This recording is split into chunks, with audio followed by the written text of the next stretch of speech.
بسم اللہ الرحمن الرحیم۔ ناظرین کرام، ماہ شعبان المعظم میں حضور صلی اللہ علیہ وآلہ وسلم اور آپ کے صحابہ اعمال صالح اور روزوں کی کثرت کیا کرتے، کیونکہ دیگر عبادات کے ساتھ ساتھ اس مہینے کے روزوں کی بھی بہت فضیلت ہے۔ حضرت اسامہ بن زید نے حضور صلی اللہ علیہ وآلہ وسلم کی خدمت میں عرض کی، یا رسول اللہ، میں آپ کو سب مہینوں سے زیادہ شعبان کے مہینے میں روزے رکھتے دیکھتا ہوں۔ حضور صلی اللہ علیہ وآلہ وسلم نے ارشاد فرمایا، یہ رجب اور رمضان کے درمیان وہ مقدس مہینہ ہے جس سے لوگ غافل ہیں۔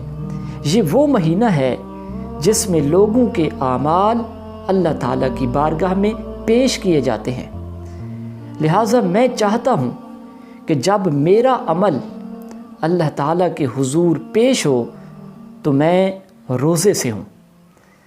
حضرت انس بن مالک رضی اللہ تعالیٰ عنہ فرماتے ہیں، حضور مسلسل روزے رکھتے، یہاں تک کہ ہمیں گمان ہوتا کہ رسول اللہ صلی اللہ علیہ وآلہ وسلم اس سال روزے نہیں چھوڑیں گے، پھر آپ کبھی روزے چھوڑ دیتے، یہاں تک کہ ہمیں گمان ہوتا کہ آپ اس سال روزے نہیں رکھیں گے۔